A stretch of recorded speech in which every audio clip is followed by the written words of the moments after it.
What's going on, YouTube? Welcome to another video. I'm really glad you guys decided to tune in today. We're going to be listening to Awaken My Love. This is not a first reaction. I'm going to be replaying this album. I have heard this before. This is a very special request from a viewer who, unfortunately, I do forget their name. It's been a couple days since they requested this, but they gave in a very generous donation to one of my streams. I'm going to be editing this portion back into the intro. I didn't really feel right about not remembering the name of the person who donated for me to do this video.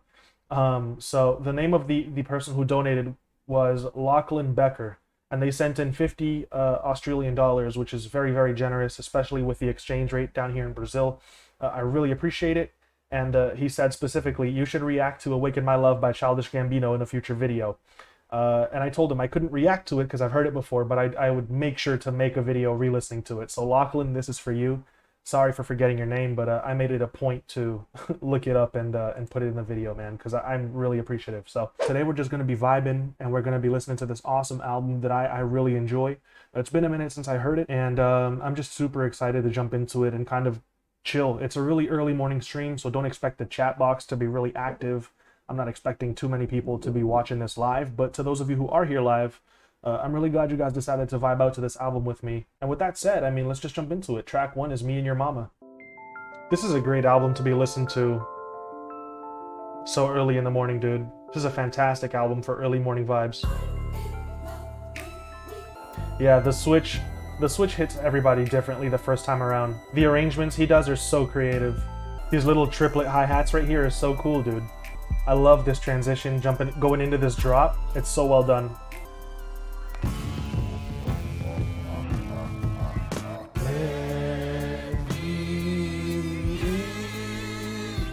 I'm trying not to sing along because it's so cringy when I sing with it, man. I'm not trying to drown out the music. Gotta hold on me. Yo, this is one of my favorite intros of all time. All the transitions are very well done, man. The dynamics are so cool. I love this little instrumental, you know, outro portion. It's a longer track, but it's the energy to start off the album, you know? Slowly dropping out every single instrument to just kind of ease us out of this track. That's honestly one of my favorite Childish Gambino tracks. It's probably one of my favorite intros ever. I mean, that song is just so awesome. The way they play with the dynamics, the switch up, right, for heading into the drop is just so well done. They build up that anticipation so well. And then just the really slow kind of coming down portion of the track towards the end to kind of ease us out of it is so well done as well. The production is just brilliant. Like I said, the mixture of having an actual bass play alongside a synth bass, the use of the strings, the use of keys and organs, the use of like a plucked piano, kind of sounds like a harp. You know, there's just so much going on, so many little elements that make this such a special track. And then you add Childish Gambino's really passionate performance over the top of this, and it just makes for an awesome song, dude. I really love this track. The first time I heard it, I was blown away, and to this day, I love it every time I hear it. Track 2 is Have Some Love. This track was one of the ones that I didn't really come back to a whole lot. It's not bad or anything. I don't know why. It just never got super heavily into it.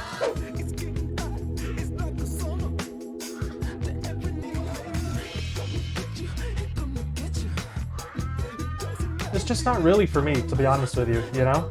The chorus section is probably my favorite part. It's a really feel-good kind of moment here.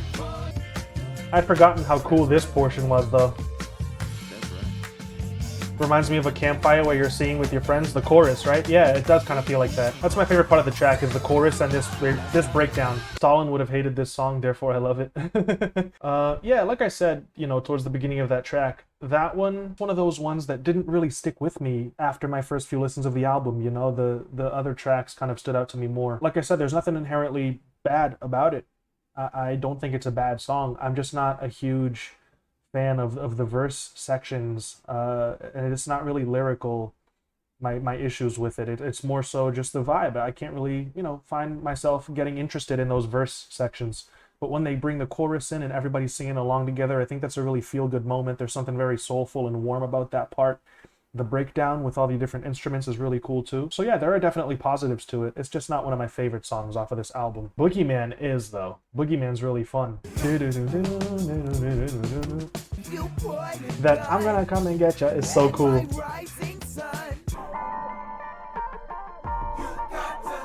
Those guitars are so sick.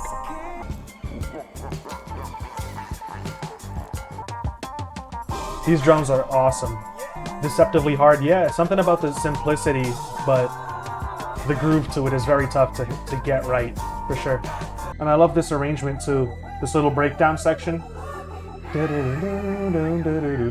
Yeah, man, I love these super groovy vibes all throughout this project, and I really like how there are some southern, you know, soulful feels to a lot of these production elements, a lot of the singing on it, but they also incorporate lots of elements from other sort of areas and other genres, right? Like there was a lead on here that reminded me a lot of like 90s West Coast hip hop, that really got me thinking about people like, you know, Tupac, Snoop Dogg, Dr. Dre, and this track really has nothing to do with that genre, that style of those artists, but that one lead highlighted a whole entire other genre in my head, you know? So just pulling a bunch of different elements from different genres and things like that and pooling it all together to create something truly unique. There's really nothing else that kind of, I mean, I don't want to say that there's nothing that sounds like this, because there's so much music out there. There's got to be something, right? But this is just, in terms of Gambino's other music, there's not really any other album that has this sort of feeling to it. And I have a Because the Internet first reaction on the way for you guys, because I have never heard that. So don't think that I'm including that in this assessment, but of the Gambino projects that I have heard, this one is my favorite, just because of how crazy and weird and fun and funky it sounds, because of songs like that, like Boogieman. And coming up next is Zombies, which is probably one of maybe my second favorite track off of this project, or third favorite. But there's the little warbly guitar solo. I absolutely love it. I mean, let's just jump into it, dude, because it's so good. This whole album just makes me smile. I feel that. All I see is zombies walking all around us. There's something so haunting and creepy about this song that I love. They can smell your money, and they The performance is very compelling too. He almost sounds scared.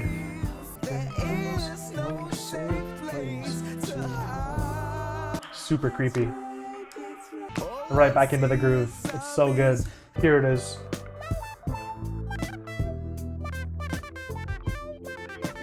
I just love the way this sounds. It's really hit or miss, but I love it. I absolutely adore that song, man. It's been so long since I've heard it. For a track that I love so much, I really haven't heard it in a minute.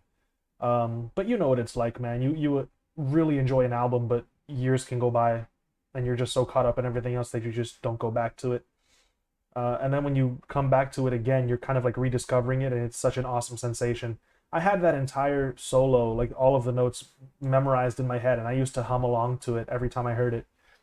This is one of those songs that I would listen to like 3 or 4 times in a row just to get back to that one solo. It's I don't know what it is about it that's so interesting. My brother hates it. He hates it, and so I would always be sure to put this on with like headphones on, because he can't stand the way that little solo sounds, but I really, really like it. Something about the tone to it, the you know, the texture to that synth kind of sound that they used is just really interesting to me. I really like it. There's not really, like, I can't say enough nice things about this track, but we're gonna keep it pushing, man. Track 5 is Riot. Like the really choppy chords, you know, dun dun dun dun dun dun dun dun, that he has panned completely to the right side. Like these different little elements that are in the production kind of thrown out there and panned, and you might not even notice them. They make a lot of a difference, man. It's crazy.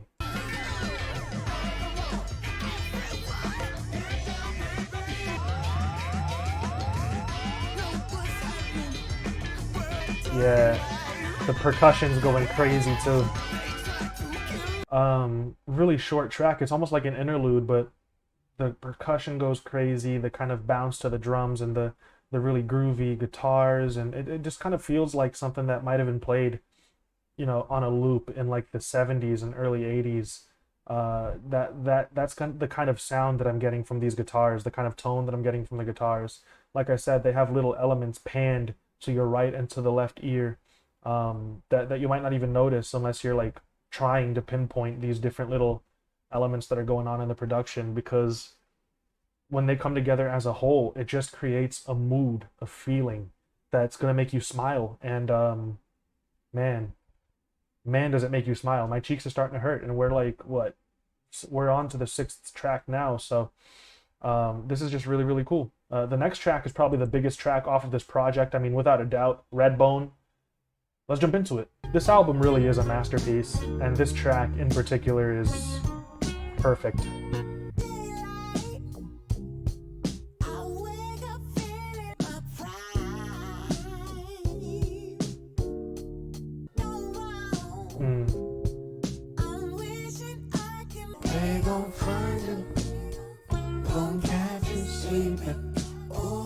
His versatility is like so crazy. Don't stay low. I'm so happy he sat in the background and let the guitars shine for this part. Talk about a perfect song, dude. That song is like 10 out of 10. Maybe at the end when it's repeating the chords over and over again, cut like 30 seconds out. Maybe, you know, even then I don't think that it really needs that, but if we're gonna start nitpicking, you know, little details, maybe you could cut 30 seconds off of this. But I personally wouldn't. I think it's perfect as is. I think that Childish Gambino's performance here shows off his versatility, his range. It shows how he knows how to utilize the instrumentals and the dynamics and the space in the song to create that vibe that he's going for, right? Like during the bridge portion, when he kind of sat back and had his voice only in the background and let the guitars and the synths take the forefront, he knows to not constantly be the center focus of the song.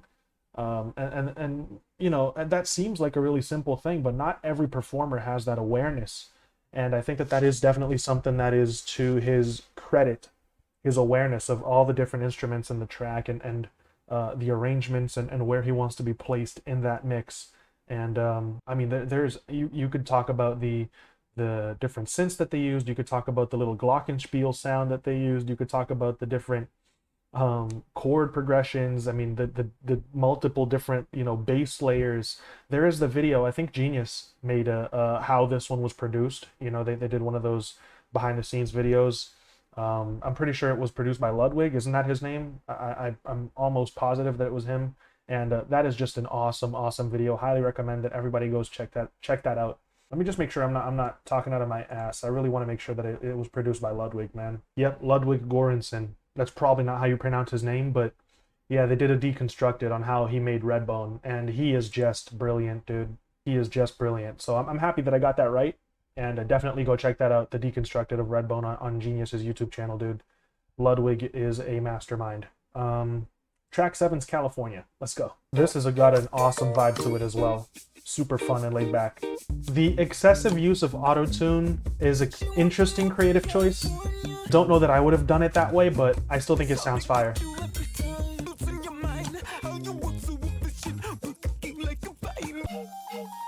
Future's Hawaiian Vacation. Hey, yo, Tabby's hilarious, bro. I love this vibe, but I'm not a big fan of how he's performing it, you know? Luckily, that one is a shorter track. Yeah, I think, you know, I can understand the vibe that they were going for production-wise. It sounds really fun, it sounds playful, kind of youthful, definitely has a really laid-back kind of vacation sort of a feeling to it. That California kind of has to it, you know, as a whole. I really just don't agree with a lot of the choices that they made in his vocal processing, you know? I think that maybe the auto-tune was a little too excessive, and the really heavy sort of choppy performance, like heavily accented choppy performance that he had for that second verse, I don't know, it just really wasn't for me. I don't want to say that it's bad, because like I said, it's interesting, and it is a choice that he made on purpose. It was intentional. It's not like that was accidental.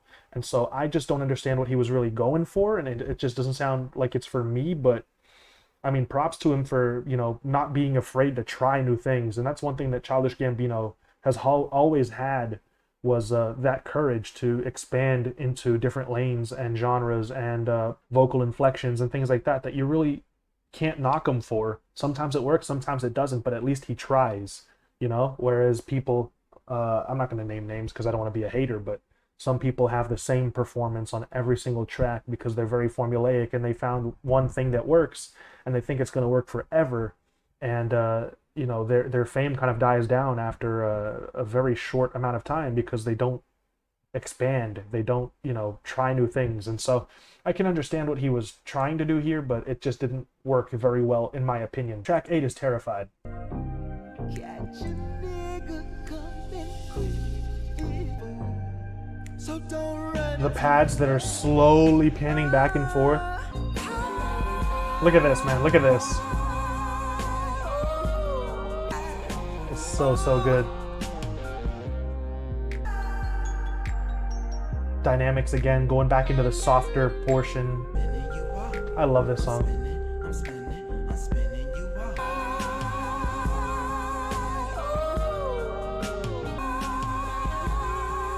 Undeniable vibes. This kid is incredible too. When John Bellion used him on Glory Sound Prep too. That kid has a feature on John Bellion's album that I really enjoy as well. Adding him to that track is a great idea. I think that it really works. Terrified's just so groovy, dude. I don't think that I've ever met somebody who doesn't enjoy that track. You know, the arrangement's fire, the dynamics, like I said, going into that really soft portion, coming out of the chorus and transitioning into the softer verse, the softly performed, you know, verse. Like that transition is just so smooth. The way that they do that just kind of like it kind of breaks your neck when you're bobbing your head to it, you know. It kind of gets you in that groove, and it's really great the way that it makes you feel. It's really great the way that it entices you to move and dance to it. I like that song so much, dude. J.D. McCrary is the name of the kid. Yep.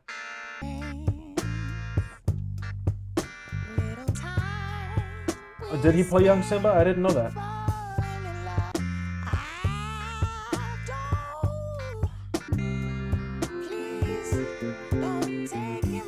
The John Bellion song is Cautionary Tales, by the way.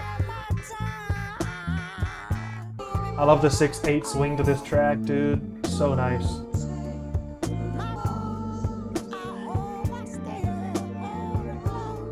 I can just picture myself playing the drums to this, dude. I want to groove to this so badly.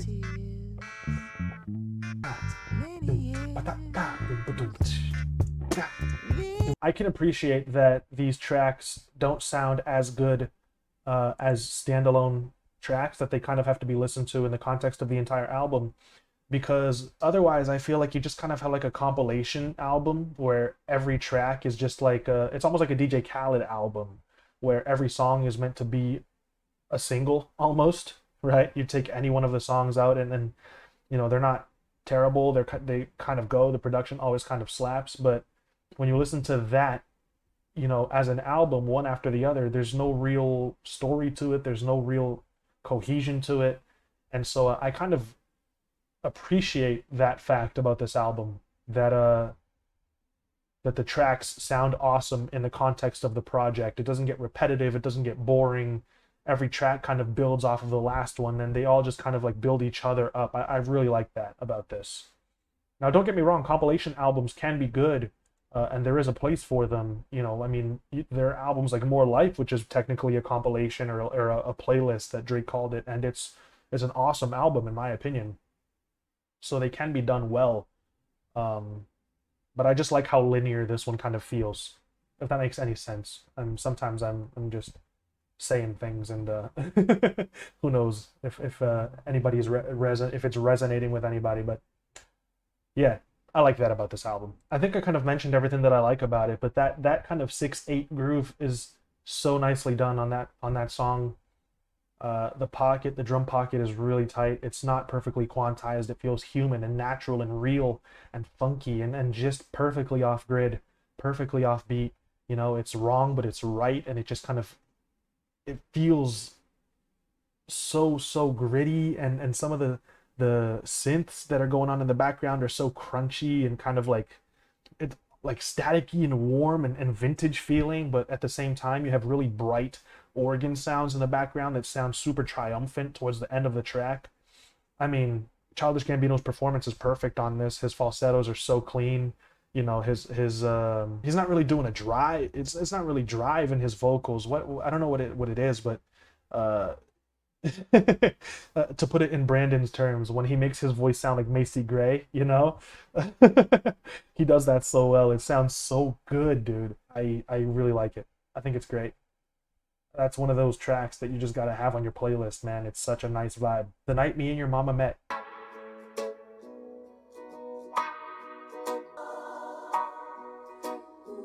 Boogieman's really good. My favorite's probably Redbone, Me and Your Mama, and then Zombies.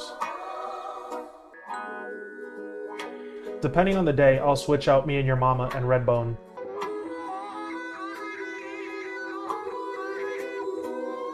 The cool thing about this one is that it's purely instrumental, so it's just a nice vibe, you know? I like that they really highlight just how weird the guitar sound is for the solo. I really think that that's cool. The contrast between the really clean background vocals and the dirty, gritty sounding guitar, I think is nice. It is on the longer side for an interlude, for a purely instrumental interlude, but I'm not mad at it because I really enjoy the vibe to it. I think it's well executed. I love the background vocals. I really like the guitars. Again, another kind of 6/8 swing to it. And I really don't think that you can, well, in my opinion, I really like that swing. So it's really tough to go wrong when you have that sort of a swing to the song. I'm not mad at it, you know? I'm not mad at it. Last track is Stand Tall. I feel like a child so young and new and 90 when you care. I love that intro to this song, by the way. The way that the verse lacks... We may cry alone. Let me pause it. The way that this verse kind of... It's got a structure to it, but it's tough to describe. It has a structure to it, but it feels like it doesn't. It feels like it jumps all over the place. It feels like the pattern is kind of jumpy, and it feels like there's not a consistent rhythm to it. You know what I mean? It doesn't feel like there's a consistent pattern to the way that he's singing his notes, right? He's jumping high and low, and some phrases are longer than others, and so it feels like it lacks a structure, even though he's repeating the same thing over and over again. The way that he does that feels very Frank Ocean-ish on this song, and I think that having heard that now, and now having heard Blonde and Channel Orange, which are the reactions that you can find on my channel, I would have loved to hear Frank Ocean as a feature on this.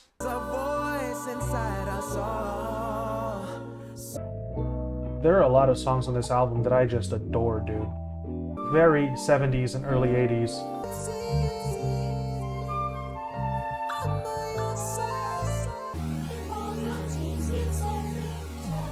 The transition, man.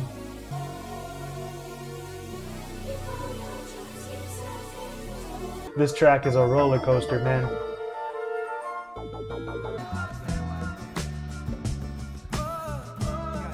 Yeah.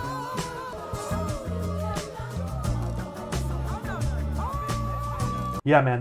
That last track is so great for like music theory nerds. All the different key changes and things like that. It really seems like he was just showing off there, man. But God, that's such a really cool moment. You know, the breakdown in that one when he brings in a bunch of different instruments, and the vibe changes like 3 times. The keys change so many times. Shout out to the vocalists in the background. They did a great job hitting those chords. It's not easy. It takes a lot of agility to make those jumps, but they did a great job. You know, autotune doesn't work miracles. You got to at least get close to those notes. Melodyne is not a miracle worker. I always say that to people who try to discredit singers who use autotune. Yeah, I really like that last track too, man. I think it's a really fun song to end the project off on. And you know, like I said, I have heard this album before, but it is such a treat to come back and listen to it again, dude, because I hadn't listened to it in a long time, and it's just so fun to rediscover fantastic music like this. It's got such a warm, vintage 70s, early 80s feel to so many of these songs.